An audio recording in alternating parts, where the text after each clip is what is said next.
Welcome to On the Edge with April Mahoney Brains.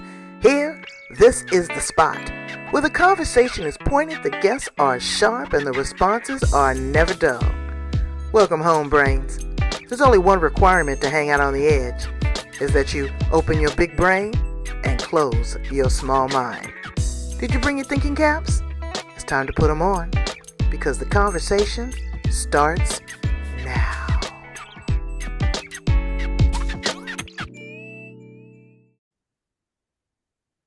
That's fucking crazy. That's sorry. Welcome to On the Edge with April Mahoney Brains. You are at the spot, the location, the place where the conversations are pointed, the guests are sharp, the responses are never dull. Today, we are going to the land down under. We're going to Australia to visit with our amazing guest, Nikki Langman. I always want to say Landman, but Langman. She's a woman of resilience. She is a woman that's got a backbone, that's got a spine, that's got a story, that's got a testimony. She's going to share that with us and all the incredible things that she's done. She's an author, she's a speaker, she's a teacher, she is a person that has dealt with the thralls and the struggles of addiction. She's a mother, she's a wife, she is many things. And I'm so happy to welcome her to the show. How are you, Nikki? I am fantastic, April. Thank you so much for having me on the show. Hello, Brené. I'm glad to have you. Tell my brains a little bit about you and how you show up in the world. I will, yes. My mentor likes to refer to me as an insatiable agitator. So I'll start with that. Because if you could describe me in two words, it is probably that. I am a woman. I'm American. I was born and raised in Southern California, spent the first 30 odd years of my life there, and through a position in a global company, ended up in Australia where I met my husband at the time. And he moved to America. We got married. Unfortunately, the relationship didn't work out as many long distance relationships don't. But when we did part our ways, I had a young son who was born in Australia. So I stayed in Australia. So 16 years in Australia as a permanent resident. And now I work globally as a speaker, as an author, as a emotional intelligence master practitioner, and a communication expert. So I run programs and workshops in schools, universities, corporations, any kind of business, and as well as doing keynote speaking in all those same places. So that's how I show up. Break it down to the nucleus. Mm-hmm. What is emotional intelligence? I know what it is, but define that for our listeners. Oh God, do you want it in Nikki's words or something that's more appropriate? Break it down in Nikki's words, because that's who they're going to be dealing with, is Nikki. Yeah, that's right. It's basically how to be an empathetic, caring individual that remembers the basic lessons that they learned when they were a kid. Please, thank you. I hear you. I see you. I'm listening. How can I support you?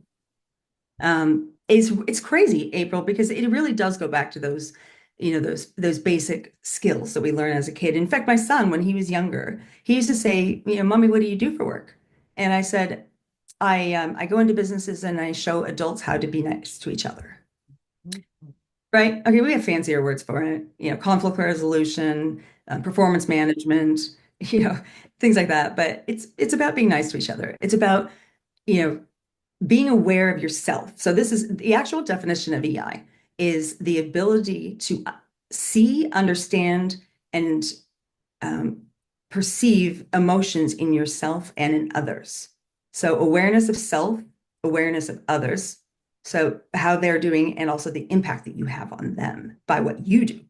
And self-management, which is controlling your emotions and resilience. And then, of course, relationship building. So what is your ability to build quality and long-lasting relationships using those other core competencies? So now we are at a crossroads here in the United States. It has been brought to our attention that the establishment has said that we are going to disband DEI, diversity, equity, and inclusion. Okay. So does that make it a more level playing field? Could be one question. Could be one strategy that we look at it. Could it be a way of isolating other individuals? How do we manage that? You're going in and you're going in with an arsenal of teaching people respect, honor, love, listening, being heard, um, being accepted. And now we've got the complete polar opposite. So, how do we manage ourselves on the other side of the spectrum? Because people are upset. I'm not going to be angry. If you like it, I love it. You win. I'm not going to do that. But is that putting a bullseye on my back? The saying, okay, sucker, you just go for anything? Or should I defend myself? I don't know how to play my part in Mm, this theatrical production. I don't know what to do. Got a mm, suggestion? I do. There's a couple things that came to mind as you were speaking of suggestions or things that I do in my own life or in my programs that I run or coaching. First of all, look at your feet. Hmm. You can do it right now or at any time. Your feet are always with you. I promise you won't lose them. They don't need air tags. Um, if you look at your feet, that is your sphere of influence. That is your area of control because that is the only thing you can control is in the present, your ability to respond to your environment. That is 100% your choice. And if you think about one of the most powerful quotes that came out of a book, heart-wrenching, was from man's search for meaning, um, where he said, then they can take everything else away from us, but they cannot take away our ability to choose. So in this moment, when I look at my feet, I know that the world is moving, people are doing their thing, my friends and loved ones are out there. I have zero control over what happens. All I can do is right here, right now, respond in the most emotionally intelligent, mature way that I can. That's one thing that I would say. And then the other thing too, when it comes to like, mentioning DEI, where are your own labels? So how do you these are rhetorical questions, but how do you define personally what diversity looks like? Right. Because we put people into categories. That's bias talking. That's stigma and racism talking. But diversity includes every single of us 8 billion plus people in the world because no two people are the same. So I'm very diverse from you and you and you and you and you because we all have our own blueprint. So are you talking about classifying people in a racist or discriminatory way? Or are you saying that we are all diverse and we all deserve to be in that D? Right. Equity and inclusion, it's just, I don't see how they can be separated unless you are using judgment and bias to do so. Well, Human being. it's a lot of work, unnecessary work, because if every flower in the garden was the same, it'd be boring. It was. If everyone had the same voice inflection, you wouldn't be able to tell the difference. It is our uniqueness that make us who we are and pollinates the field of life in this earth. There's a lot of challenges. One of the challenges that you shared with me that you came across was the title of your book and your business, Mhm. Badass. Tell us a little bit about what is a badass. Well, badass is typically defined as um, somebody who it takes no crap and is strong, resilient, um, and goes out of their way to be the most powerful human that they can be. And that's my definition, at least. You'll probably see different definitions for where you look. All Most about you people, right now, Queen. yeah. Look, most people do associate the word badass in a negative way, that it is a word that could fall somewhere on the dirty word list. Other people, like myself, love the word as a positive affirmation because they feel power in it. And they feel like, when you're really struggling with something, come on, girl, you got this. Come on, badass. You know you're a badass. You got a badass inside of you. So it's a positive affirmation. And that's how I interpreted it. That's how I used it. And so I in my many, many years of speaking in corporations, I then turned my attention and my education to becoming a world-class speaker. And when I did that and I started getting on bigger and bigger stages internationally, I found that not everybody saw the word badass the same way I did. And I was only getting about 20% of my audience to resonate with that. But I was losing a lot. In fact, I have an aunt, one of my dearest aunts, who would not read my book. And the cousins got so frustrated, they got a brown paper bag and wrapped it over the cover and said, for God's sake, just read it. Just don't look at the cover. Mm, It's my own family, but people, they have a feeling about it. So I thought, wow, that's not good. That's not good for PR, for being a public speaker or for book sales. So how can I define it or describe it in a way that will be universally acceptable? So I broke it into an acronym. So it stands for the B is for bravery, A is for authenticity, D is for direction, purpose, A is for taking action, and the two S's, self-love and self-talk.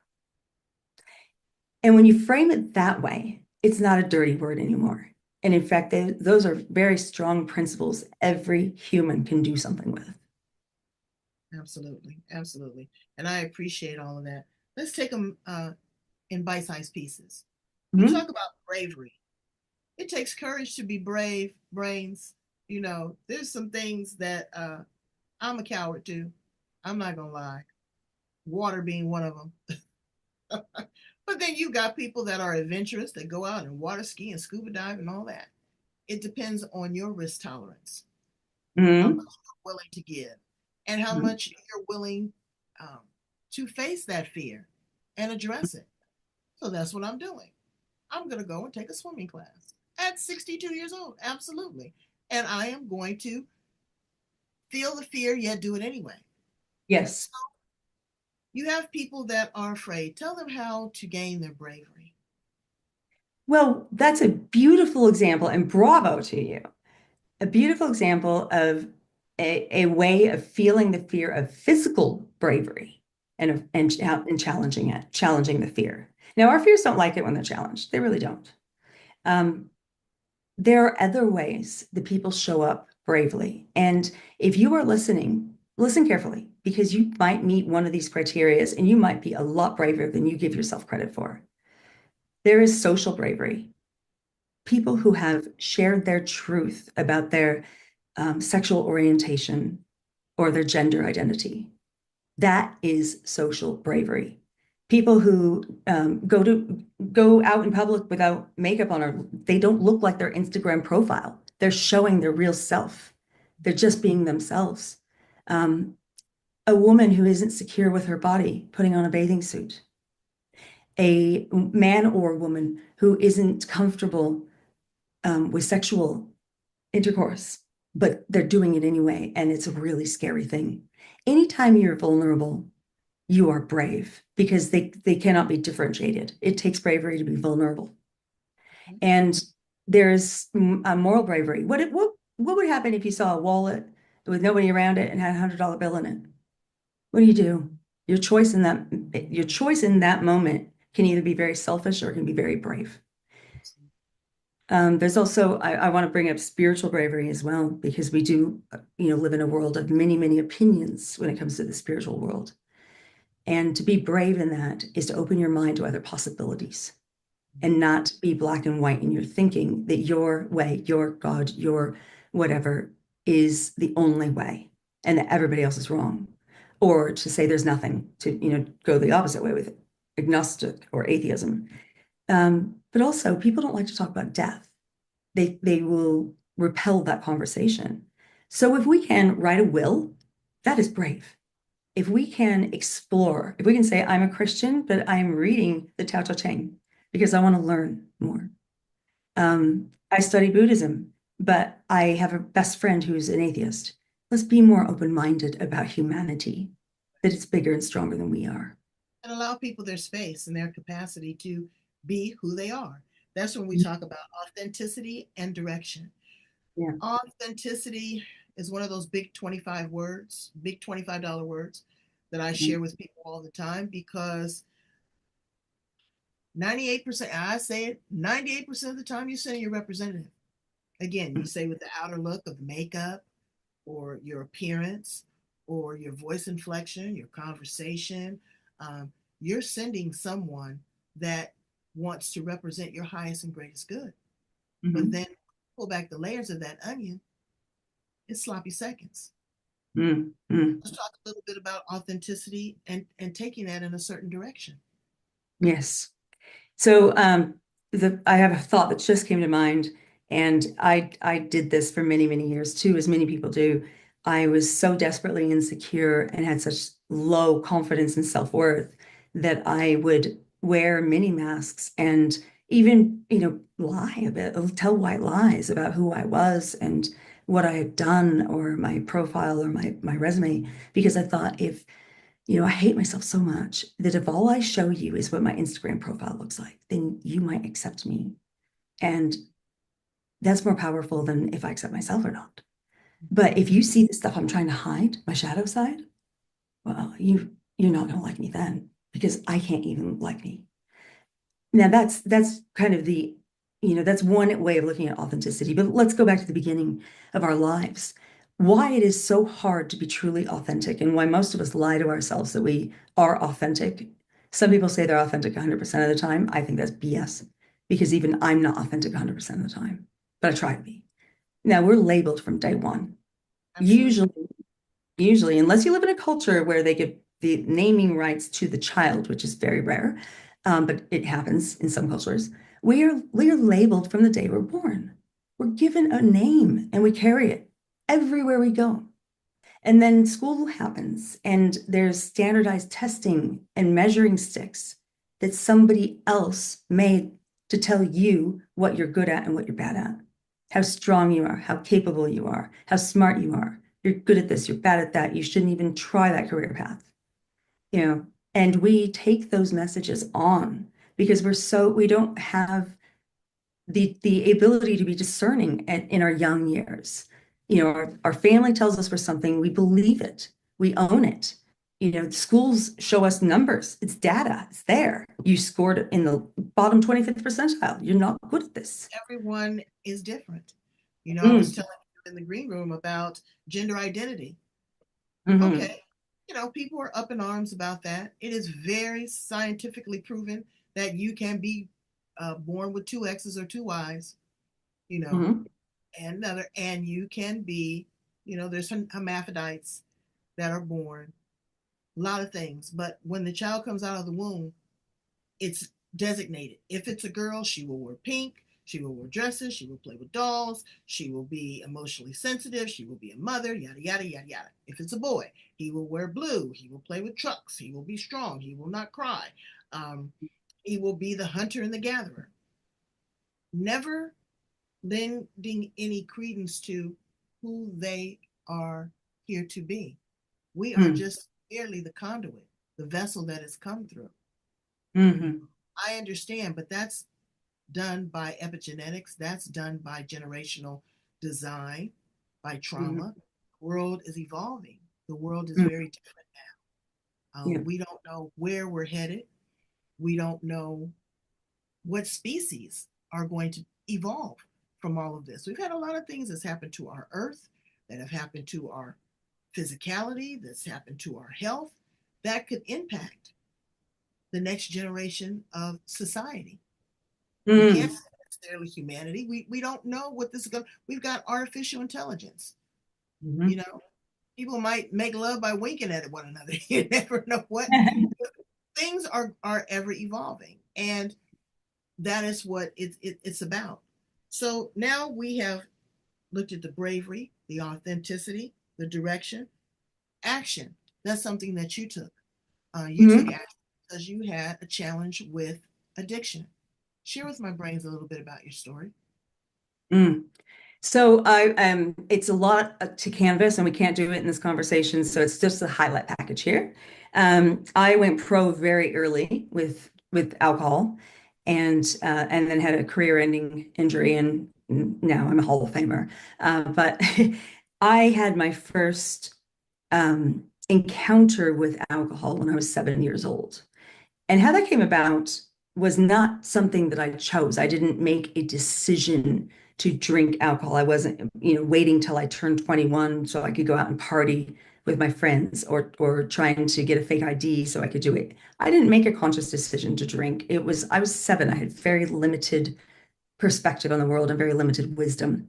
But my parents, I was living as an only child, had sisters, but they were much older, didn't live at home. And my parents were very social, threw a lot of parties. And I noticed that at these parties, everyone drank magic water. And I thought, well, wow, that's really cool. When I drink water, it doesn't make me laughy and giddy and all like that. It doesn't make me throw up either. But it's just water.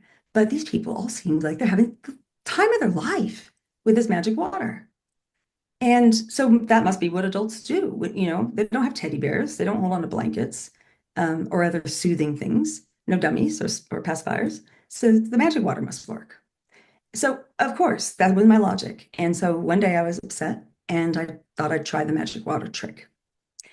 And boy, I'll tell you what, 7-year-old wisdom said that this is clear and it must go into a clear glass because that's what water goes into. So I poured myself about an 8-ounce glass of gin straight. No ice, no mixers, no nothing, because I didn't know.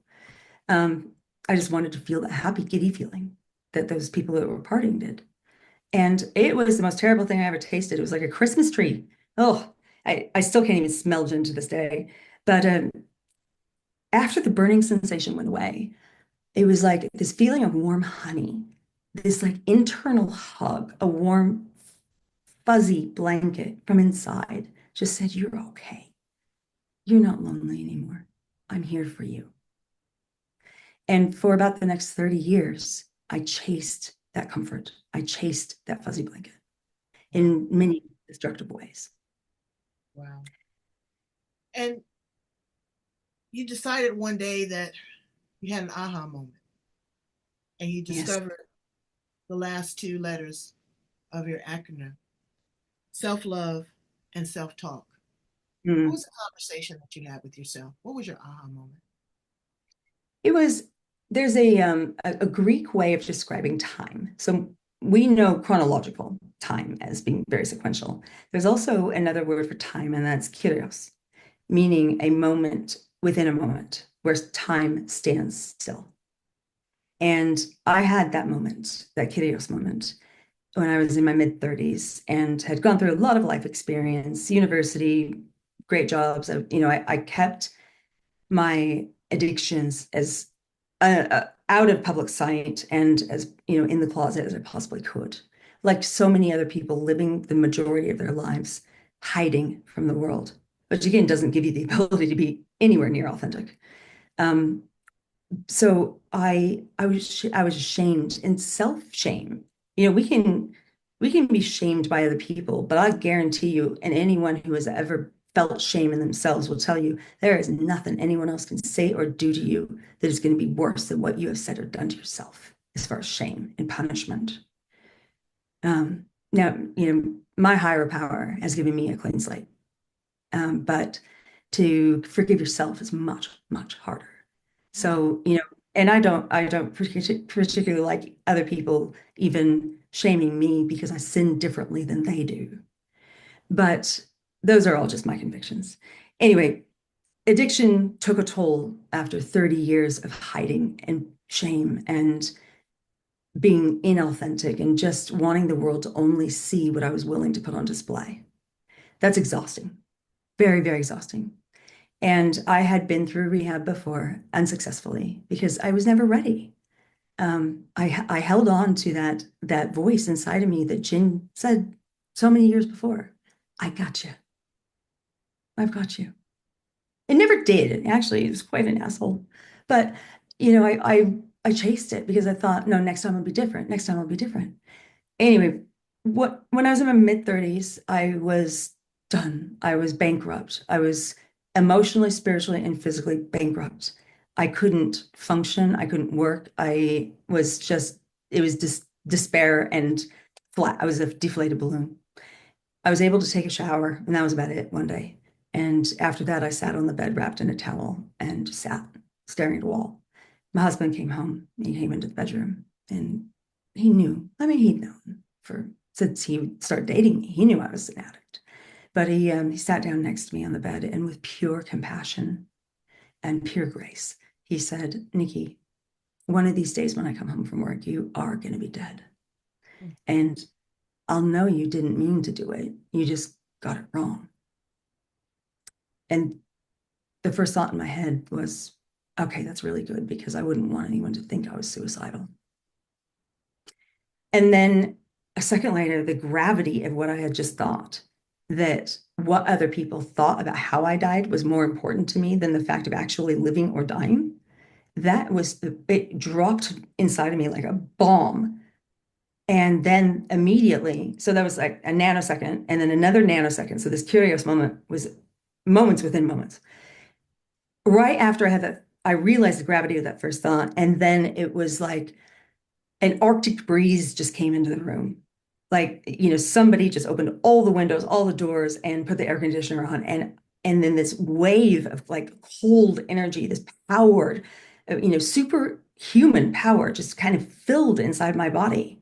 And all of a sudden, this girl who was broken and couldn't even move, who was withdrawing from alcohol and was shaking and sweating, I stood up, straight up, and I felt invincible. And I said nothing to my husband, but I said to myself, this is not how my story will end.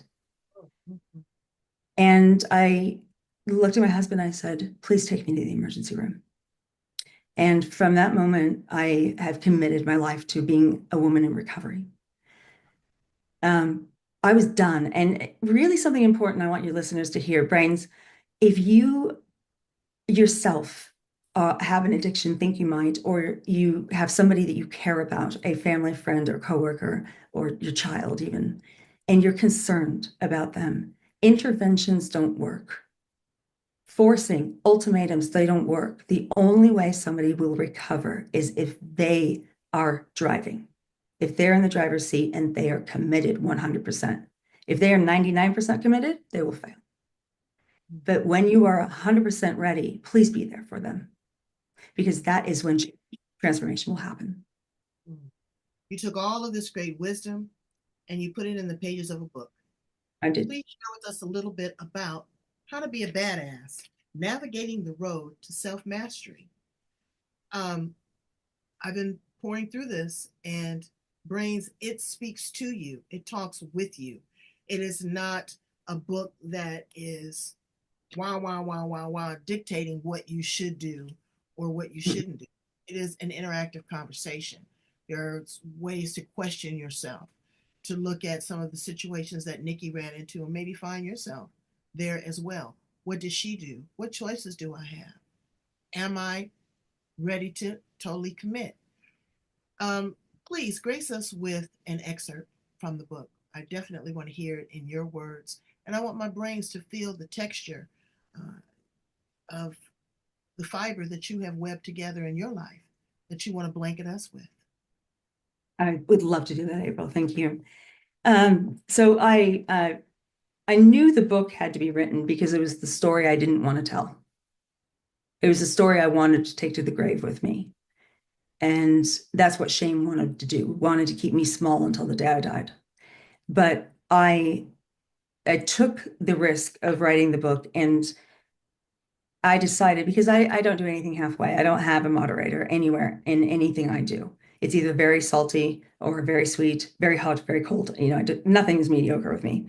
But when I decided I'm all in with this book, I am going to tell it raw, real, and from the first person. So inside the mind of the person experiencing addiction, which means I am full throttle honest about manipulation, gaslighting, doctor shopping, ways I hurt other people, the ways I almost killed other people.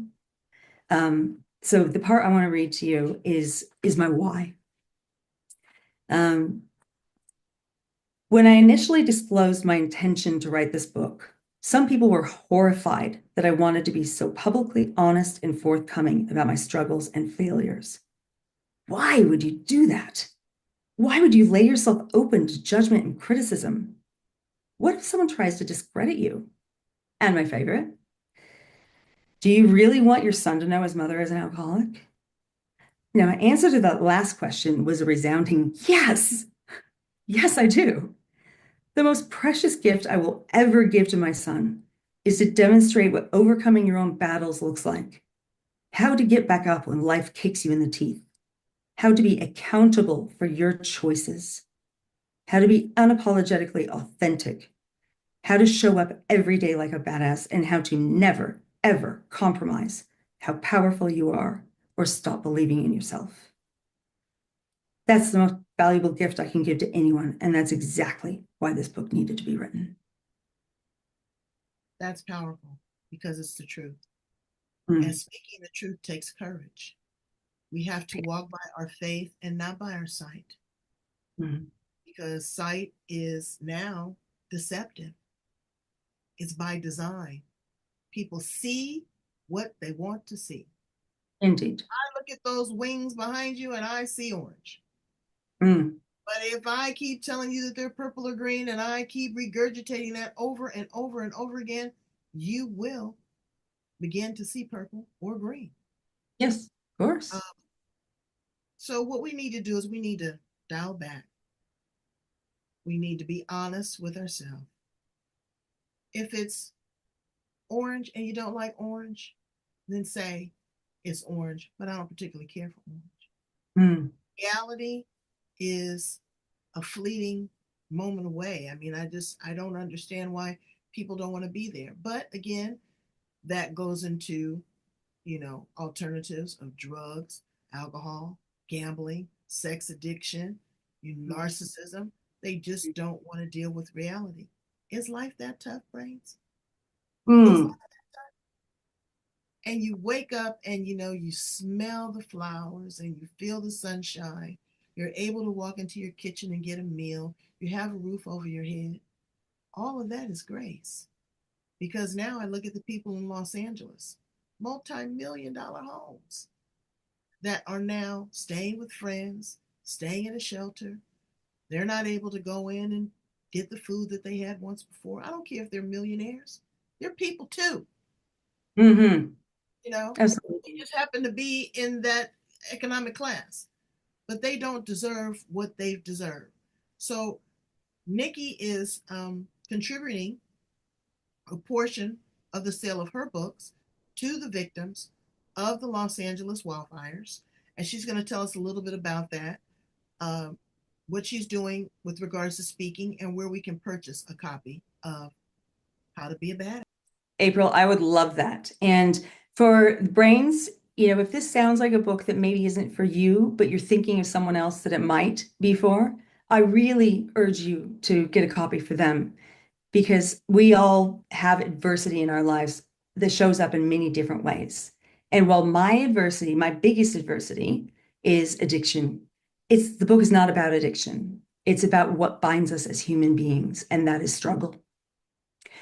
So I tried to write it in a way where it's about overcoming struggle and becoming the most powerful version of yourself by being brave, authentic, having direction and purpose, taking action, self-love, and self-talk.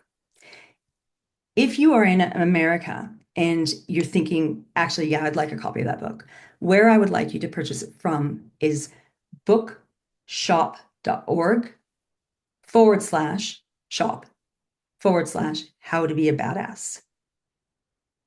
So that's bookshop.org/shop/how to be a badass. That will be in the show notes. The reason why I want you to go there is because bookshop.org supports local bookstores in America. And they need help. And the designated bookstore that have chosen to be supported is the Last Bookstore in LA. And if you've ever been to that bookstore, it is so fun. I mean, it is just one of the best bookstores in the world. And they support, it's woman owned, and they support local authors. So they do readings, signings, screenings, entertainment, and things from local musicians, local artists. And let's make sure it's not the Last Bookstore. But if you buy my book from that bookshop.org shop, How to Be a Badass, 25% of the proceeds will go to the Last Bookstore to make sure it is not the Last Bookstore. April, something else I would like to do, and this is affiliated with my website. So if you're anywhere else in the world besides the United States, I'd like you to come to my website, which is nikkilangman.com, and you will see a tab for the Badass book. And if you purchase it from my website, it will be signed for you, and I will personalize it. But I'm also going to give April my GoFundMe link that I am going to pledge to put 10% of the profit I make from every book sale into going to support the California wildfires. I'm a California girl, so let's either support the Last Bookstore in LA or let's support those who have lost everything and are courageous, absolutely brave men and women who have put their lives in danger for us. So nikkilangman.com or bookshop.org shop How to Be a Badass. And before we conclude, I want them to know how to get in contact with you personally. They're looking for speakers to come into their corporations, to come into their classrooms, their universities.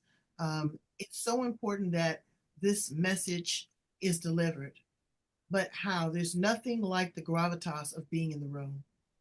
You can be online, you can listen to an audio, but to feel the texture and the vibe and the frequency of the actual author, to see and engage in them is a gift within itself. Tell us how we can get in contact with you for speaking engagements.